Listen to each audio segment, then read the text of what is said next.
Bagaimana cara mempertahankan hafalan Al-Quran? Seseorang yang sulit menghafal tapi mudah lupa. Sulit menghafal, mudah lupa. Dadal duel ya. Matur nuwun. Saya itu merasa diri saya mudah menghafal, mudah lupa. Ini menurut diri saya sendiri. Saya itu termasuk tipe orang yang mudah menghafal tapi mudah lupa. Itu. Lah ini sulit menghafal, mudah lupa.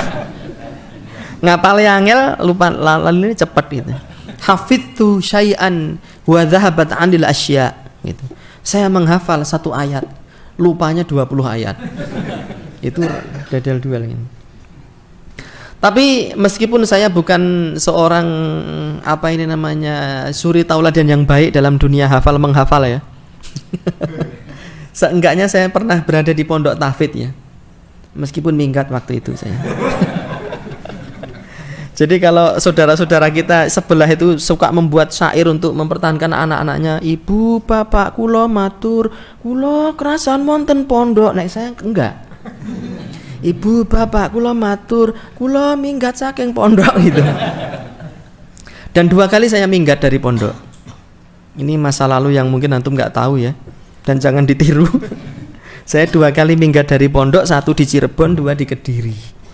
Yang pertama saya salah masuk pondok karena pondoknya aliran sesat. Yang kedua karena saya ingin dapat beasiswa kuliah. Sementara studi mondoknya belum selesai. Saya lebih ngeboti kuliahnya. Jadi saya minggat sampai dicari golek wong akeh. Tapi saya sudah minta maaf sama kiai saya dan sudah dihalalkan insyaallah. Bahkan saya disebut sebagai alumni di pondok itu. Wah, ini alumni pondok kita, padahal minggat biyen aku. Berkaitan dengan mempertahankan hafalan, harus menjaga mata kita ini dari kemaksiatan. Sebagaimana dinyatakan oleh Imam Asy-Syafi'i, syakautu ila waqi'in su'a hifdzi. Saya itu mengeluhkan buruknya hafalanku kepada guruku, yaitu Waqi' Ibnul Jarrah. Imam Syafi'i punya guru ulama besar namanya Waqi' bin Jarrah. Syakautu ila Waqi'in, aku mengadu kepada Waqi' Ibnul Jarrah, su'a hifdzi, akan buruknya hafalanku. Padahal Imam Syafi'i itu hafalannya luar biasa. Ya. Jadi gurunya itu di depan situ buka kitab ini, dia ngelihat sepintas gini dengan cara terbalik langsung hafal. Dan itu beneran itu. Bukan bohong-bohongan. Di zaman sekarang orang yang memiliki kekuatan hafalan yang hebat itu masih ada. Coba antum ketik Jihad Al-Maliki itu di YouTube. Atau Syekh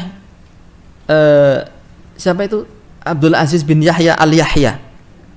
Itu penghafal Kutubus Sittah itu. Kitab hadis yang 6. Ya. Bukhari, Muslim dan kitab-kitab hadis yang tebal, lengkap dengan sanadnya. Itu di era sekarang dan ada ujiannya. Antum coba cek. Kok iso ya kayak gitu? Bisa dengan latihan dan menjauhi kemaksiatan. Fa arsyadani ila tarkil ma'asi, kata Al-Waqi' Ibnu Jarrah, kata Imam Syafi'i. Beliau kemudian memberi nasihat kepadaku untuk meninggalkan maksiat. Wa qala li, dan mengatakan kepadaku, i'lam, ketahuilah, bi annal ilma nurun, bahwasanya ilmu itu adalah cahaya. Wa nurullahi, dan cahaya Allah itu la yu'talil asi, tidak akan diberikan kepada seorang yang bermaksiat. Tetapi cahaya Allah itu adalah ilmu syariat, Mas. Makanya kita ada teman kita punya murid mahasiswa kedokteran, belajar nahwu sorof, bunek sirai. Dia bilang sama ustadznya, Ustadz, saya itu mahasiswa kedokteran, itu buku-buku kuliah di kampus saya lahap itu los, nggak ada kendala. Tapi begitu saya belajar nahwu sorof, bunek kepala saya ini. Kenapa ini? Dan mahasiswa yang lain begitu. Dulu waktu belum ngaji, belajar itu kuliah santai ya Pak, santai sambil pacaran, piknik itu, los. Bijinya bagus, nilainya bagus. Tapi begitu belajar Islam ini, belajar hadis, belajar tauhid, ya, tahfidz, belajar bahasa Arab, itu ruwet ya. Nasihatnya Pak, tinggalkan maksiat dan jaga mata ini dari melihat hal-hal yang diharamkan oleh Allah Subhanahu wa ta'ala. Imam Syafi'i dalam beberapa literasi konon disebutkan, lalu beliau introspeksi diri, loh kok hafalanku jelek, kok disuruh meninggalkan maksiat. Maksiat apa yang saya lakukan? Dicari ketemu, ternyata beliau itu secara tidak sengaja melihat rambut seorang wanita yang tersingkap karena tertiup angin. Karena rambut itu adalah aurat. Bayangkan.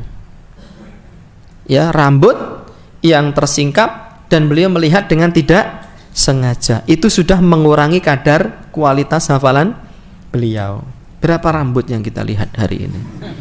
Wah, kula pupung tak sawang Ustaz. Kula niku bakul pitik. Kemudian sering di antara cara yang paling bagus untuk mempertahankan hafalan adalah sering mengulang-ulang hafalan. Harus ada target pengulangan hafalan setiap harinya. Misalnya antum hafal kitab Al-Usulul Tsalatsah misalnya. Itu paling enggak harus diulang setiap sepekan sekali meskipun hafalannya sudah kuat. Iya, alokasikan waktu untuk mengulangi hafalan itu. Biasanya, termasuk saya ini yang mudah bosan mengulang hafalan. Menghafal cepat tapi untuk mengulang itu, aku wis apal, mosok iki neh. Justru itulah kunci kuatnya hafalan para ulama. Mereka tidak pernah bosan mengulang-ulang itu. Yang disebut dengan proses murajaah itu saya ngabot, Mas. Kalau menghafal itu insya Allah mudah. Yang mempertahankan hafalan itu loh, karena harus memerangi apa? Kebosanan. Gitu.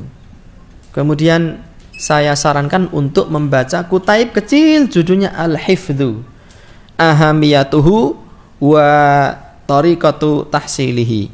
Ahamiyatuhu ajaibuhu wa Tariqatu Tahsilihi. Pentingnya hafalan, keajaiban hafalan, dan cara-cara untuk mendapatkan hafalan yang kuat gitu. Syekh bin Bas itu buta, tapi hafalan kitabnya luar. Semua kitab itu dihafal loh, bukan hanya kitab hadis saja. Termasuk kitab-kitab yang kayak gini itu beliau hafal. Pernah beliau baca kitab itu sudah 9 tahun lalu. Coba dibaca kitab ini, ibaratnya seperti ini. Ada di jilid ini halaman sekian. Lalu dibukakan terus beliau membaca dari hafalannya ya. Apakah di halaman ini masih cocok? Bener wahai Syekh, cocok. Saya terakhir membaca kitab ini 9 tahun lalu. Syekh Abdul Aziz bin Abdillah bin Bas rahimahullahu ta'ala. Gitu. Kapan itu mengulangnya? Kalau antum tidak punya waktu saat naik motor, pergi kuliah, pergi sekolah, pergi kerja, ya, naik motor itu sambil murojaah. Ada ustadz itu naik bis dari Banyuwangi ke Jakarta. Tapi dulu belum ada tol ya, belasan jam itu. Naik cerek mulai murojaah hafalan, jerek sampai sana sampai Jakarta, jelek selesai khatam Al-Qur'an di tengah perjalanan. Itu yang tidak kalah penting, bergaullah, bertemanlah dengan orang-orang yang suka menghafal dan memiliki target, karena kita akan lebih termotivasi. Wallahu ta'ala alam bishawab.